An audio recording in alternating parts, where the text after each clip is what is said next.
The silver anniversary celebration of the 1972 Miami Dolphins paid homage to perhaps the greatest single-season team achievement in NFL history.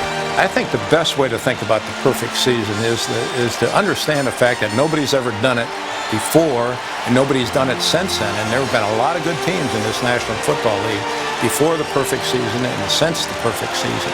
And so I'm very, very proud of that accomplishment. Yet, ironically, the most enduring image from Miami's perfect season was this paragon of imperfection by Garo Yepremian. The kick is blocked, rolling loose on the field. It is picked up by Garo. He tries to throw a pass, deflected in the air, grabbed by Bass.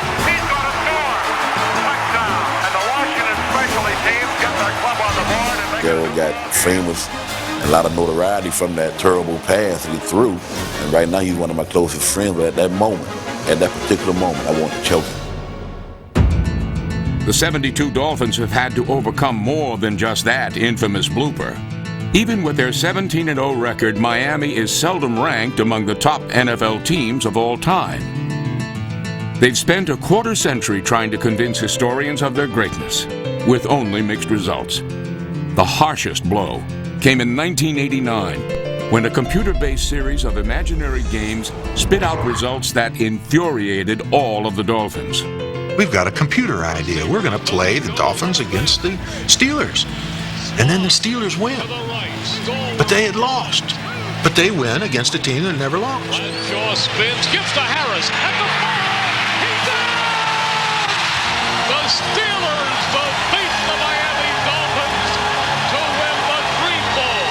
When the teams are talked about, the truly great teams in pro football, you hear the Packers of the 60s first, if not the Steelers of the mid-70s to late 70s. Maybe the Chicago Bears of another era, and maybe as a side like the Miami Dolphins. So I guess we are the kind of Rodney Dangerfield of the great Super Bowl champions. You know, I look back at our team and wonder at times why we didn't receive that credit. Yeah, I've been asked why. I've got a lot of thoughts on it. We were down here in Miami, a long way from the media centers of the United States, and I don't think we got a lot of play outside of this local area. You know, they had a perfect record, and they darn near played the game perfectly. I mean, they didn't dominate. They didn't physically, you know, like some having that big strong, you know, hit you, boom, Miami didn't do that. That they just did everything right. Rather than beat up their opponents, the defense built by assistant coach Bill Arnsparger was more technically proficient. Strategic perfection without excessive violence. Everybody adjusted correctly. No one was in the wrong place at the wrong time. And when you do that, I mean, you're going to win a lot of football games. Arnsparger went through every single play of the entire year, and he said it was the most remarkable thing that he ever saw, that a defense could only make 13 mental mistakes in a whole year. Such machine-like precision extended to a ground-oriented offense that completed, on average, only 10 passes per game. The offense was not a flashy, big play type of offense. In fact, the offense was more of a type of offense that controlled the ball, kept the other team's offense off the field, and really protected our defense. It was monotonous, it was boring, we just ran right through everybody and just marched down the field and scored, but it worked. The Dolphins won each of their 3 playoff games by only a touchdown or less, and occasionally struggled against unimposing regular season opposition. At that point in time, we were not fallible. We had a couple of teams that shouldn't even have been playing in the same league with us that year, and they were the teams that really gave us the worst go-around. I don't think physically or speed or any of all the different criteria that go into the great teams in the NFL, I don't think we were particularly strong anywhere. We were smart. The ability to not make the mistakes, not to beat yourself. It is increasingly more difficult as the season gets longer for anyone to ever go undefeated again. For anyone to achieve perfection or just tie perfection by doing it over. And I think it's kind of lost as an objective because it's so remote. And there's only one team that ever comes up continuously. It's nice to be a ghost in the NFL's craw and come up every year. It's kind of fun. You know, I enjoy it. The Dolphins have won Super Bowl VII and completed the greatest season in NFL history.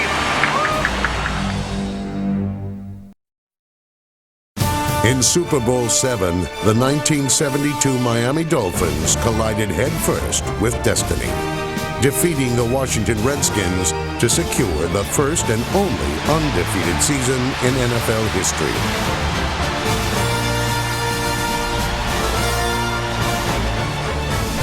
Ironically, Miami's greatest victory came nearly a year to the day following its greatest defeat. In Super Bowl VI, the Dallas Cowboys humiliated the inexperienced Dolphins, dominating Miami 24-3 in a game that left an indelible impression on the Dolphins' young team. We were so excited to be there in the Super Bowl, I think we forgot about the game. We weren't focused enough. We took a great lesson from that. Everybody to a man dedicated himself not only to get back to a Super Bowl, but to win it. The next year, Miami returned to training camp more mature and determined to make amends for the Dallas debacle. We had to play like the only redemption that could be possible would be to go back and relive the opportunity to redeem ourselves in the last game that you play of the year. The Dolphins did not seek perfection. Nevertheless, their style of play yielded that result. Led by an offense that finished first in the NFL in total points scored, Miami performed each week with an intense sense of commitment to reaching team goals. We were so focused and so intent on proving that we were better than the year before that we got a little icing on the cake, which represents 17-0. How you doing, Earl? Nice to meet you. 30 years following that incredible season, Miami remains a close-knit group. One no longer tied together by the need to prove itself, but rather by the desire to reunite regularly to celebrate its achievement. Well, you know, we are a unique team that had that tremendous accomplishment, and I think that that's brought us closer together. This team is really bonded together, and the fact that we get resurrected every year when somebody goes 6-0 or 7-0, they talk about the 72 Dolphins. Often such discussions fail to properly recognize a defense that complemented its offense by being ranked first in the league. Despite their impressive credentials, the 1972 Miami Dolphins are not usually mentioned near the top in any list of the NFL's greatest teams. When people from Pittsburgh or San Francisco or Green Bay or Chicago talk about how their team was better than the 72 Dolphins, I kind of get a kick out of it. It doesn't really piss me off. It kind of pleases me that they're the ones that are placing the argument on the table. That means they feel a need to argue. In a league now governed by parity, there is little debate concerning the improbability of anyone duplicating Miami's accomplishment. The perfect season is not likely to happen again anytime soon.